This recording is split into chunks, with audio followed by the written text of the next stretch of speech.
દેશના અર્થતંત્ર તમારા મારા ખિસ્સા સાથે જોડાયેલા એક એવા સમાચાર જેણે છેલ્લા 24 કલાકમાં આખા દેશમાં ખળભળાટ મચાવી દીધો છે।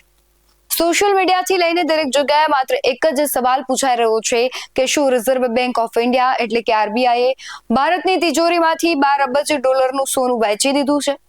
શું દેશ આર્થિક સંકટ તરફ જઈ રહ્યો છે? આ બધા જ સમાચારો હાલ વાયરલ થયા હતા। તરત જ કેન્દ્ર સરકારની એજન્સી પીઆઈબી અને ખુદ રિઝર્વ બેંકે મેદાનમાં આવવું પડ્યું, કારણ કે આ સમાચારો ફેક ન્યૂઝ હતા। આજે આપણે આ અહેવાલમાં જોઈશું કે અફવા ક્યાંથી શરૂ થઈ, તેની પાછળ કઈ આંતરરાષ્ટ્રીય ન્યૂઝ એજન્સીનો હાથ હતો અને સરકારે સત્તાવાર નિવેદનમાં શું મોટો ખુલાસો કર્યો। નમસ્કાર, ગુજરાત BS9 TV ન્યૂઝમાં આપની સાથે હું છું ભગવતી વિશાવડિયા। આ આખી સનસનાટીની શરૂઆત પ્રખ્યાત આંતરરાષ્ટ્રીય ન્યૂઝ સંસ્થા બ્લૂમબર્ગના એક અહેવાલથી શરૂ થઈ। બ્લૂમબર્ગના એક ઇકોનોમિસ્ટના રિપોર્ટમાં દાવો કરવામાં આવ્યો કે પશ્ચિમ એશિયા એટલે કે મિડલ ઈસ્ટમાં ચાલી રહેલા યુદ્ધ અને વધતા ક્રૂડ ઓઇલના ભાવના કારણે ભારતીય રૂપિયા પર ભારે દબાણ છે। રિપોર્ટમાં એવો અંદાજ આપવામાં આવ્યો કે રૂપિયાને ગગડતો બચાવવા માટે ક્યાંક ને ક્યાંક વિદેશી હુંડિયામણને મજબૂત કરવા માટે આરબીઆઈએ મે મહિનાના છેલ્લા 2 અઠવાડિયામાં અંદાજે $12 અબજ જે ભારતીય રૂપિયામાં આશરે 1 લાખ કરોડ રૂપિયાનું સોનું વેચી દીધું હોઈ શકે।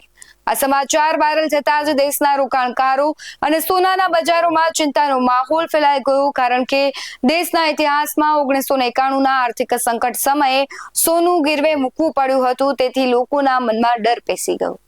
પરંતુ શું આ દાવો સાચું છે? બિલકુલ નહીં।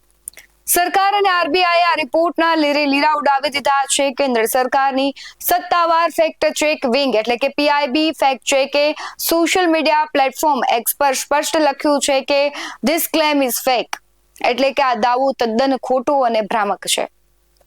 પીઆઈબીએ ઓફિશિયલ આંકડા જાહેર કરીને જણાવ્યું છે કે ભારતના કુલ વિદેશી હુંડિયામણમાં સોનાનો હિસ્સો ઘટવાને બદલે સતત વધ્યો છે। સપ્ટેમ્બર 2025ના અંતમાં આ હિસ્સો 13.92% હતો, જે 31 માર્ચ 2026ના રોજ વધીને 16.70 થયો છે અને 22 મે 2026 સુધીમાં તો વધીને 16.85 પહોંચી ગયો છે। જો સોનું વેચાયું હોત તો આ હિસ્સો ઘટ્યો હોત, વધ્યો ન હોત। આ મામલે અફવાઓ પર પૂર્ણ વિરામ મૂકવા માટે ખુદ રિઝર્વ બેંક ઓફ ઇન્ડિયાએ સત્તાવાર પ્રેસ રિલીઝ જાહેર કરી છે। આરબીઆઈએ સ્પષ્ટ કર્યું છે કે મીડિયાના મુખ્ય હિસ્સામાં ચાલી રહેલી અફવાઓ તદ્દન ખોટી છે અને ભારતનું ફિઝિકલ ગોલ્ડ એટલે કે સોનાનો અસલી સ્ટોક બિલકુલ સુરક્ષિત છે અને તે 880.52 મેટ્રિક ટન પર યથાવત છે। તેમાં 1 પણ ગ્રામનો ઘટાડો પણ નથી થયો। ભાવ ઘટવાથી ભ્રમ પેદા થયો તો પછી સવાલ એ થાય કે બ્લૂમબર્ગના જે રિપોર્ટમાં ભૂલ ક્યાં હતી? નિષ્ણાંતોના મતે આંતરરાષ્ટ્રીય બજારમાં સોનાના ભાવમાં જે ઉતાર ચઢાવ આવ્યો તેના લીધે ડોલરની સરખામણીમાં ભારતના ગોલ્ડ રિઝર્વની વેલ્યુ ચોપડા પર $120 અબજ થી ઘટીને $114.8 અબજ દેખાય છે। આ કિંમતમાં થયેલા ઘટાડાને આંતરરાષ્ટ્રીય એજન્સીએ સોનાનું વેચાણ માની લીધું। હકીકતમાં સોનાનો જથ્થો એટલો જ છે, માત્ર વૈશ્વિક ભાવો ઘટવાને કારણે તેની કિંમત ઓછી થઈ હતી। રિઝર્વ બેંકે દેશની જનતાને અપીલ કરી છે કે આવી સંવેદનશીલ આર્થિક બાબતોમાં સોશિયલ મીડિયાની અફવાઓ કે વિદેશી એજન્સીઓના અંદાજ ઉપર ભરોસો કરવાને બદલે માત્ર ને માત્ર આરબીઆઈના સત્તાવાર માસિક બુલેટિનના આંકડા પર જ વિશ્વાસ કરવો।